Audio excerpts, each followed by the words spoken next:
ओम नमः शिवाय। भू अग्न्यात्मने नमः। भुवः प्रजापत्यात्मने नमः। स्वः सर्वात्मने नमः। नंग तत्पुरुषाय नमः। मंग अघोराय नमः। सिंह सद्योजाताय नमः। वाम वाम देवाय नमः। यंग ईशानाय नमः। ईशानः सर्वविद्यानां ईश्वरः सर्वभूतानां ब्रह्माधिपतिर्ब्रह्मणो अधिपतिर्ब्रह्मा शियो मे अस्तु सदा शिवो। इस संसार में विशेषतः मातृभूमि भारत भूमि में गुण नहीं गायब है, ज्योतिष का गुण नहीं गायब है। गुण को लेने वाले पात्र ही नहीं मिल रहे हैं, दुर्लभ हो चुके हैं। ज्योतिष शास्त्र सत्य है और ज्योतिष ज्ञान सत्य है, ज्योतिष ज्ञान का चक्षु है, लेकिन ज्योतिष सीखने के लिए पात्रता युक्त पात्र का मिलना दुर्लभ हो चुका है। इसमें एक छोटी सी कथा आप सुने। कहानी कि भगवान विष्णु नारद के साथ बैठे हैं और एक चूहा बिल से निकल रहा है और फिर उसी में जा रहा है, खेल रहा है। भगवान विष्णु हंसते हैं। नारद जी हंसने का कारण पूछते हैं, प्रभु हंसी क्यों आ रही है? तब विष्णु भगवान कहते हैं कि इसकी मृत्यु निकट है, 2 घटी ही बची है, परंतु ये किस तरह से खेल रहा है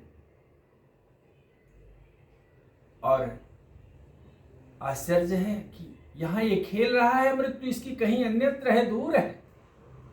कैसे? देखिए, थोड़ी देर 2 घटी बीतने तक इंतजार होता रहा।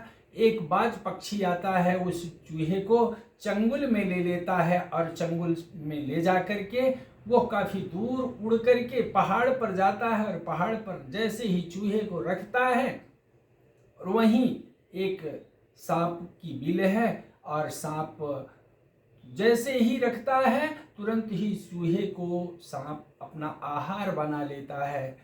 नारद जी और विष्णु भगवान की इस कथा से यह जानकारी आप सबको बताना चाहते हैं कि इस संसार में पात्र का मिलना भारत भूमि में दुर्लभ हो रहा है।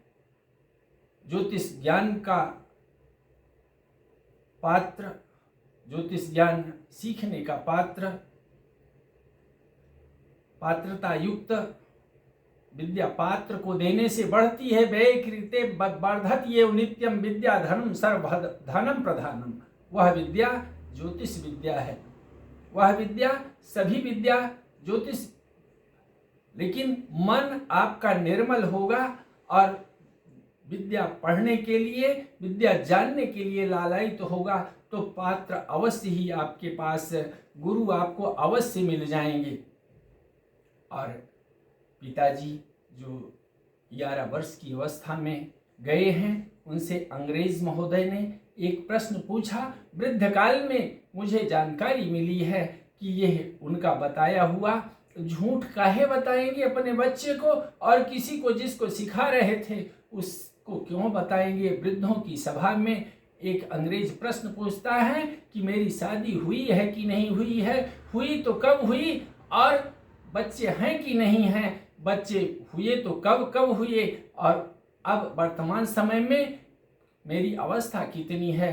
पिताजी के मुखारविंद से जो उत्तर निकला वह प्रमाणित करता चला गया, और उत्तर हम सुने भी और बाद तक आज तक समझने में वो चारों प्रश्न के एक साथ उत्तर बताए नहीं, धीरे धीरे क्रमशः बताए कि सर आप 22 वर्ष के थे तब आपकी शादी हुई, अब किसी के माध्यम से, पिताजी को अंग्रेजी नहीं आती थी, वह दूसरे के माध्यम से यह जानकारी लेता है, सुपरवाइजर के माध्यम से, किसी के माध्यम से, कि हाँ क्या कहा पंडित जी ने, तो पंडित जी ने जो कहा है वो ट्रांसलेट करता था।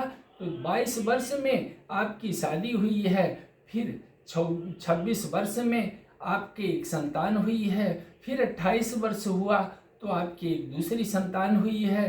कहे अब कोई संतान नहीं है, वर्तमान समय में 38 वर्ष की अवस्था आप पूरी कर चुके हैं और अब संतान होनी भी नहीं है।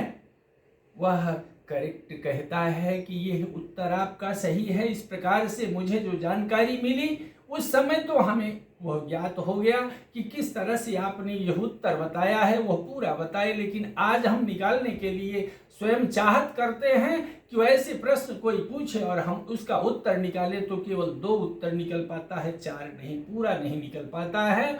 लेकिन ये बताने का श्रेय कि स्वरियों ज्योतिष अनुसंधान करना चाहते हैं मानवीय चेतना के आधार पर, अर्थात निर्मल मन वाले पात्र मिले और वो पंडित बने, भृगु ऋषि के समान पंडित बने। ठीक है, भृगु ऋषि के समान ब्रह्म अक्षर को बोलने वाला, अब संसार चलाने वाला कहाँ मिलेंगे?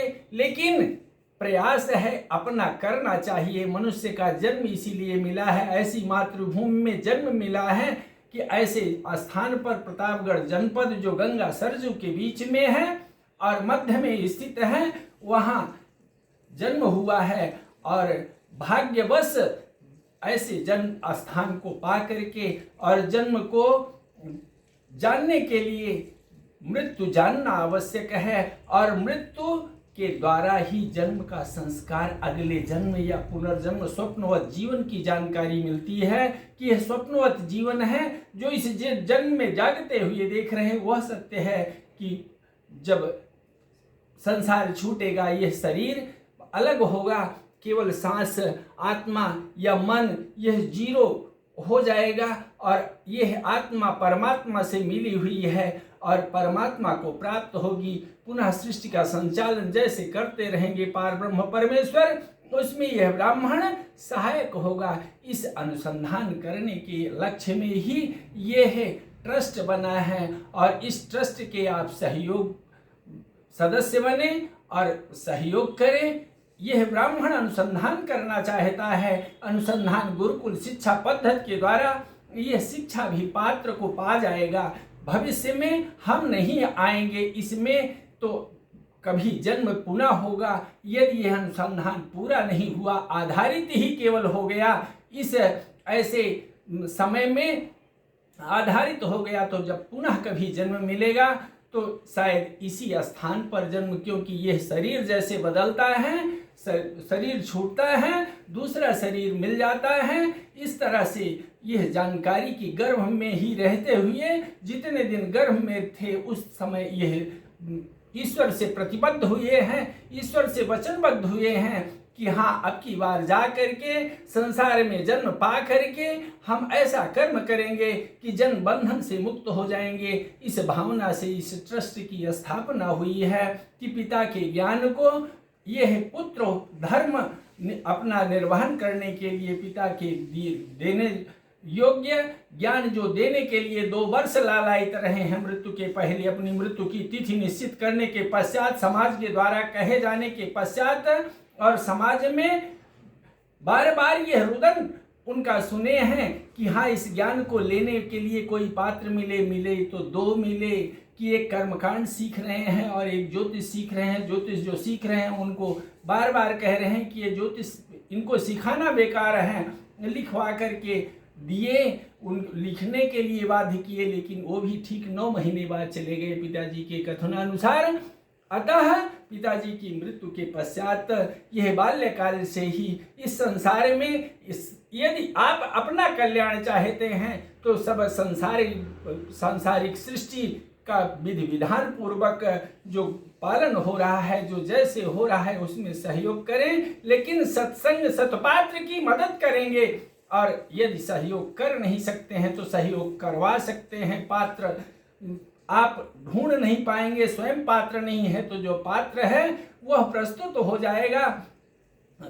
तो ईश्वर की कृपा से यदि गुरु प्रसन्न होता है तो शिष्य, अच्छे शिष्य को पा करके, पात्र शिष्य को पा करके, तो हम गुरु नहीं हैं ऐसा कोई विधान नहीं है। इस कलयुग में गुरुपंथ अनेक हो चुके हैं और प्रकट किए बहुपंथ इस समय, लेकिन ऐसे संसार में प्रकट किए बहुपंथ वाले में हम गुरु भी नहीं बनना चाहते हैं। आप सबसे विचार विमर्श करते हुए, और जो सत्य की रक्षा सत्य के बल पर आईएएस नियुक्त होते हैं, ऐसे रिटायर्ड आईएएस की सहायता से और परामर्श से ज्योतिष ज्ञान को आधारित करने के लिए ये ट्रस्ट बना है।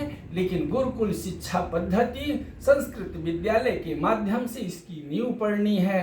23 जुलाई के बाद जब यह सहस्त्रचंडी यज्ञ हो जाएगी माता की शरण में, हम नहीं 51 शक्तिपीठ की संख्या के ब्राह्मण जैसे 5 बार सहस्त्रचंडी हुई है, ऐसे एक बार और करने की चाह है। यदि माता जी ये पूरा करती हैं तब तक आप सब अब ओम मूल रामायण ट्रस्ट में मेंबर अधिक से अधिक बनने की कृपा करें, बनाने की कृपा करें। और इसी के साथ जब सहस्त्रचंडी यज्ञ समापन होगी तो अवश्य ही जय श्री राम